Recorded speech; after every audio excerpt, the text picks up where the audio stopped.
नमस्कार। मैं जगजीत सिंह वालिया एस्ट्रोलॉजर आपका स्वागत करता हूं फ्रॉम द हार्ट एस्ट्रोलॉजी के अंदर एक नए बहुत ही रोचक जानकारी वाले एपिसोड के साथ। दोस्तों, हम बहुत सारे ज्योतिषियों के पास जाते हैं और अपनी कुंडली का विश्लेषण भी कराते हैं, तो उसके अंदर हम देखते हैं हमें कई बातों पे उनकी भरोसा भी हो जाता है, लेकिन उनके बताए गए उपायों से हमारे समाधान नहीं होते, ना ही हमारी समस्या हल होती है। जबकि हमारे कुंडली के अंदर दशा महादशा अच्छी ग्रह की चल रही होती है और वो अच्छी जगह प्लेस्ड भी होते हैं। तो मैं इसको सिंपल और सरल तरीके से आज आपको समझाऊंगा, जिसकी वजह से हमारी ये परेशानियां आती हैं, या हमारे अच्छे काम बिगड़ जाते हैं, या हमारे होने वाले काम नहीं हो पाते, या हमें वो फल नहीं मिलते जिसके बारे में हम चाहते हैं कि ऐसे फल हमें मिले। दोस्तों, जब हमारा जन्म होता है तो ये हमारा हॉरोस्कोप होता है, तो उसके अंदर जगह जगह पर हमारे प्लैनेट जो है प्लेस्ड होते हैं और वो कुछ नक्षत्रों में प्लेस्ड होते हैं।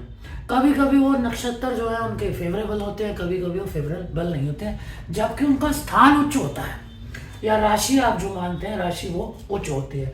अब जब उनकी महादशा और अंतरदशा आती है तो वो एक्टिव हो जाते हैं, या दिन के गोचर के अंदर, महीने के गोचर के अंदर वो एक्टिव या डीएक्टिव रहते हैं।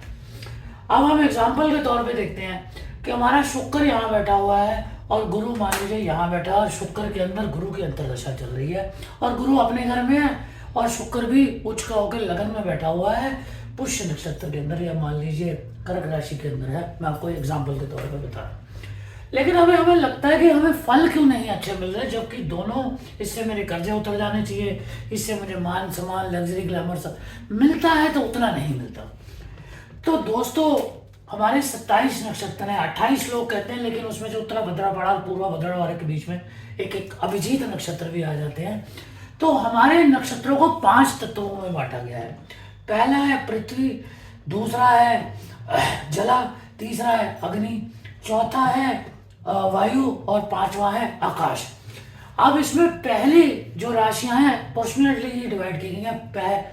अश्विनी से लेकर मृगशिरा तक जो है वो पृथ्वी के अंदर आती हैं।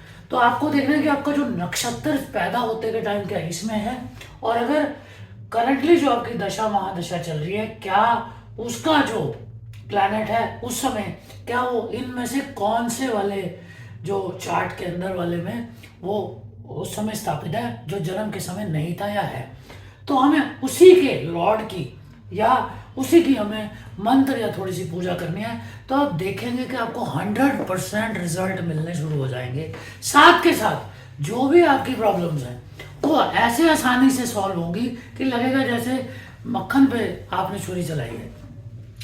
तो दोस्तों, अश्विनी से लेकर मृगशिरा पहले तत्व पृथ्वी में आते हैं और इसके इंद्र लॉर्ड हैं, लेकिन इनके जो देवता हैं वो गणेशा जी है।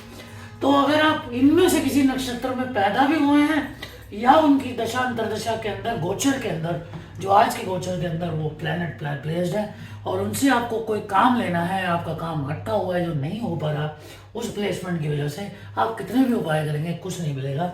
तो उसके बाद ये अगर आप इस 5 नक्षत्रों के अंदर अगर वो कहीं बैठे हैं या इन 5 के अलावा कहीं बैठे हैं, तो आपको उसी तत्व की पूजा करनी है, तो आपका जो है आपको जो अच्छा फल है वो मिलना शुरू हो जाएगा। दूसरा जला है, जिसकी देवी तो दुर्गा है और वरुणा उसके लॉर्ड है। आर्द्रा से लेके पूर्वा फाल्गुनी 6वें से 11वां नक्षत्र इसमें आता है। दोस्तों, इसमें भी अगर आपका दोष या दोष चल रहा है या काम अटका हुआ है, तो आपको दुर्गा की पूजा करनी है, तो आपके सारे काम जो है होने शुरू हो जाएंगे। इसी तरह थर्ड जो है वो अग्नि है, और उसके सूर्य देवता है और अग्नि ही उसके लॉर्ड भी हैं। आप 12वां से लेकर 16वें नक्षत्र तक, उत्तरा फाल्गुनी से लेकर विशाखा नक्षत्र तक जो है वो इसके अंदर आते हैं। इसमें आपको सूर्य की पूजा करनी है, जल चढ़ाना है उनको, अग्नि के लिए हवन कुंड करने हैं, तो आपके जो काम है बनते हुए काम जो है बनने शुरू हो जाएंगे। ये अपनी सिंपल है, आप अपनी कुंडली के अंदर, और पूरी अंत तक वीडियो देखेगा, क्योंकि मैं आपको और भी एक रोचक जानकारी अंत में दूंगा जब ये सारा मैं आपको समझा दूंगा। उसके बाद दोस्तों, अगला जो है 17 से 22 तक जो नक्षत्र है ये वायु के अंदर आते हैं। इसके अनुराधा नक्षत्र से लेकर श्रवण नक्षत्र तक है, जो इनकी शनि से लेकर चंद्र तक के नक्षत्र तक है। इसके जो वायु है वो तो है ही है, और वायु ही इसके लॉर्ड भी है, लेकिन इसके जो लॉर्ड है वो भगवान शिव हैं। भगवान शिव की प्रार्थना करने से आपको इस नक्षत्र में सोए हुए अपने जितने भी प्लेनेट हैं जिनसे आपको काम लेना है या इनके आपको अच्छे फल नहीं मिल रहे करने से आपको इमीडिएटली उसके फल मिलने शुरू हो जाएंगे। अब आते हैं हम लास्ट चरण पर, अपने जो आकाश है, आकाश का जो लॉर्ड है वो रुद्रा है और उनके जो भगवान है वो विष्णु है। वो 23 से लेकर 27, जिसमें अभिजीत भी आ जाता है जो 28वां नक्षत्र है, धनिष्ठा से लेकर रेवती तक, यानी कि मंगल के नक्षत्र धनिष्ठा जिसमें अभी शनि बैठे हुए हैं, उससे लेकर रेवती तक जो कि बुध का नक्षत्र है, ये आते हैं। इस तरह से यहाँ पर अगर रुद्र पूजा करते हैं या विष्णु जी की पूजा करते हैं तो आपको इसके अच्छे फल मिलने शुरू हो जाएंगे। दोस्तों, कभी कभी हमारी वाणी की वजह से हमें बहुत सारे नुकसान होते हैं, हमारे गुस्से की वजह से बहुत सारे नुकसान होते हैं। उसका भी एक सरल उपाय है, बहुत ही सरल उपाय है। आप जिस भी देवी देवता को मानते हैं उनका नाम लिखे, चंदन और साथ में थोड़ा सा केसर और थोड़ा सा गुलाब जल या गंगा जल अगर आपके उसके घिस के अपनी नाभि पे, अपनी जुबान पे और अपने माथे पे तिलक लगा के उनका 108 बार नाम लेते हैं तो आपके पेट से, आपकी नाभि से, अंदर से आपके दिमाग को संतुलित रखते हुए आपकी जुबान से ऐसी कोई बात नहीं निकलेगी जो आपको नुकसान देगी। ये रामबाण उपाय है, आप करके देखिए, आपको बहुत फायदा होगा। इसी तरह की रोचक जानकारियों के साथ मैं आपसे मिलता रहूँगा और भी एपिसोड इस तरह के आते रहेंगे जिस तरह हम देते रहते हैं। हमारा मकसद एक ही होता है कि हम आपको विज्ञान के तरीके से बता पाएँ कि ज्योतिष में क्या है, ना कि अंधभक्ति की तरह या किसी ब्लफ की तरह, पखंड की तरह। नमस्कार, मैं आपसे विदा लेता हूँ, आपका astrologer Jagjit Singh Walia. God bless you.